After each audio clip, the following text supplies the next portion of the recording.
Ja, Shalom und willkommen auf diesem Kanal.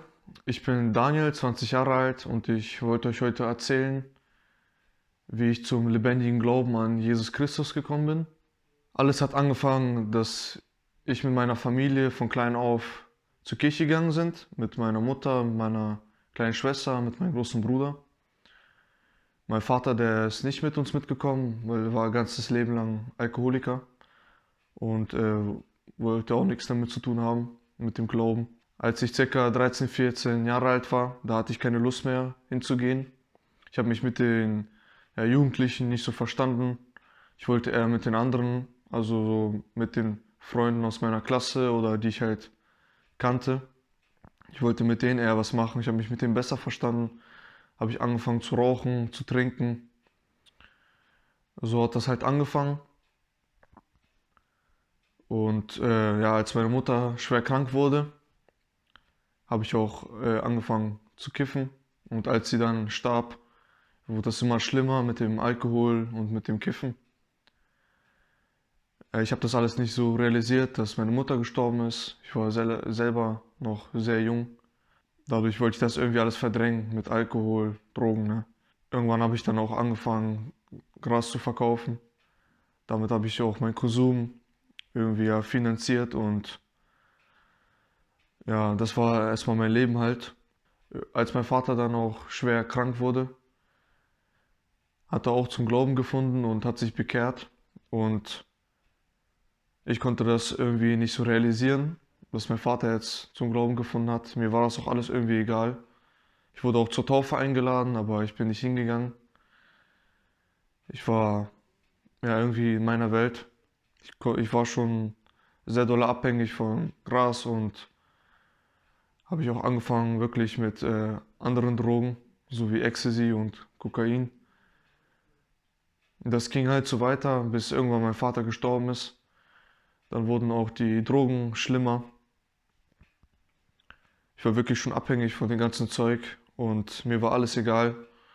Ich wusste irgendwie, dass es falsch war, aber ich war richtig gebunden in dem Teufelskreislauf durch das Kiffen, durch den Alkohol, die Drogen und durch das Verkaufen. Ich wollte aufhören, aber irgendwie ging das nicht. Bis eines Tages mein Bruder zu mir gekommen ist und mir gesagt hat, dass er umziehen möchte. Und wenn ich so weitermache, dass sie mich nicht mitnehmen.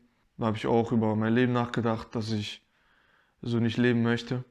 Ich wollte mich irgendwie ändern, aber irgendwie hat das nicht so wirklich geklappt. Es war immer wieder eine Zeit lang habe ich aufgehört mit dem Grasrauchen, hat nicht lange gehalten, dann habe ich wieder angefangen, es wurde wieder schlimmer. Oder ich bin, sag ich mal, von einer Sucht zur anderen Sucht gekommen. So, ich habe mit dem Grasrauchen aufgehört, aber habe dann sehr viel Alkohol getrunken. Irgendwann sind wir dann umgezogen. Dann habe ich auch aufgehört mit dem Verkaufen und mit dem Grasrauchen. Aber dadurch, dass ich ja, mit dem Kiffen aufgehört habe, dadurch bräuchte ich etwas Neues. Und zwar habe ich dann ja, jeden Tag sehr viel Alkohol getrunken, jeden Tag 5, 6 Bier getrunken, am Wochenende auch härteres Zeug und ab und zu hat man dann auch noch was gezogen. Und das war bei mir auch so, dass ich manchmal so Momente hatte, wo ich wirklich ja, gedacht habe, dass ich gleich sterben werde, weil ich zu viel gezogen habe. Dann dachte ich, dass mein Herz gleich stehen bleibt. Ja, das ging halt so weiter. Ich hatte wirklich keinen Sinn in meinem Leben. Ich war jeden Tag betrunken gewesen. Und ich hatte auch sehr viel Streit mit meiner Familie, weil mir war meine Familie völlig egal. Ich habe nur auf mich geguckt. Mir war egal, was sie gesagt haben. Sie wollten mir helfen, aber ich wollte mir einfach nicht helfen lassen. Es ist in ein Ohr rein, in das andere rausgegangen, weil ich ja so in diesem Teufelskreislauf war. Und eines Tages hat mein Cousin und ein Kumpel mich eingeladen zu einer Jugendfreizeit. Ich habe dann erstmal überlegt, ob ich dahin fahren soll. Ich habe dann erstmal so gedacht, ja, vielleicht fahre ich dahin. Ich weiß aber noch nicht. Bin ich zu meinem Bruder gegangen, habe ihm davon erzählt und er meinte, ist eine coole Sache, fahr da auf jeden Fall hin. Das wird dir sicherlich gut tun. Er hat schon gespürt, dass es mir wirklich gut tun wird und dass ich das brauche. Und dann habe ich mich auch wirklich entschieden, da hinzufahren. Ich habe mich angemeldet und konnte gar nicht mehr abwarten. Ich habe schon innerlich gespürt, wenn ich dahin fahre, das wird mich verändern.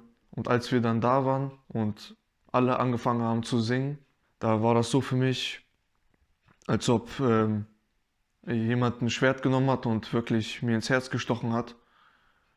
Und ja, diese christlichen Lieder, die haben mich so angesprochen, mein Herz so getroffen, dass mir wirklich die Tränen gekommen sind. Ich habe so eine Liebe gespürt, ja, so eine Freude war irgendwie da. Ich wurde ganz ruhig und das war dann wirklich so, dass Tag für Tag habe ich gemerkt, wie Gott zu mir gesprochen hat, dass er mich befreien wollte von meinem Leben und ich habe gemerkt, dass ich ein schlimmer Sünder war, was ich alles getan habe und dass ich so nicht weiterleben kann. Und am Mittwoch war das dann so, dass wieder Thema geführt wurde und das Thema hat mich so angesprochen, dass ich mich dann entschieden habe, mich dann zu bekehren. Ich wusste, heute ist der Tag gekommen, dass ich es tun werde. Bei mir war im Herzen so ein Druck, dass ich wirklich nicht mehr leben wollte, wie ich gelebt habe. Ich wollte ein neues Leben beginnen. Und dann bin ich nach dem Thema zum Bach gegangen. Lustigerweise, genau in diesem Bach habe ich auch am ersten Tag bin ich ausgerutscht, ist mein Handy hingefallen und ja, das hat nur noch so ein halbes Display seitdem. Und jetzt weiß ich auch, dass Gott das extra gemacht hat, dass ich da ausrutsche, damit ich mein Handy gar nicht mehr benutze. Das war auch so, ich habe mein Handy einfach zur Seite gelegt, habe es ausgemacht. Und dann habe ich zu Jesus gebetet, dass er mir alle meine Sünden vergibt, die ich getan habe. Ich konnte nicht mehr so leben, ich wollte nicht mehr so leben. Und ja, in dem Moment wurde ich ganz ruhig und ich hatte auch die Bibel mit, habe ein bisschen daran gelesen. Und danach kamen mir auch schon die Zweifel, ob ich mich wirklich bekehrt habe. Und ich hatte auch komische Gedanken gehabt, ob das jetzt wirklich alles war, dass ich in so einem kurzen Gebet wirklich mich bekehrt habe und dass Jesus mich gerettet hat. Ja, und am nächsten Tag bin ich dann nach dem Thema wieder spazieren gegangen zu einer anderen Stelle. Und dort habe ich wieder Bibel gelesen, gebetet und nochmal Buße getan. Ich habe wieder dolle geweint und dieses Gebet war auch sehr intensiv. Das war das erste Mal in meinem Leben, das so intensiv war. Und ich hatte weiterhin Zweifel. Ich weiß jetzt nicht mehr genau, was ich gebetet habe, aber ich hatte auf jeden Fall dolle Zweifel gehabt, ob ich gerettet bin oder nicht. Dann bin ich den Berg runtergegangen und dann ist mir was eingefallen, wofür ich noch beten wollte. Und da habe ich ganz kurz dafür gebetet und habe aufgehört. In dem Moment ist etwas vom Baum runtergefallen und es war sehr laut. Und ich habe mich sehr erschrocken. Ich habe nach rechts geguckt, habe da eine Tanzapfel gesehen. Und ich habe die Tanzapfel genommen. Die blenden wir euch auch hier ein, damit ihr wisst, wie sie circa aussah. Und ich habe diese Tanzapfel genommen und diese Tanzapfel, die war keine normale Tanzapfel. Die war grün und harzig, sodass meine ganzen Hände harzig waren.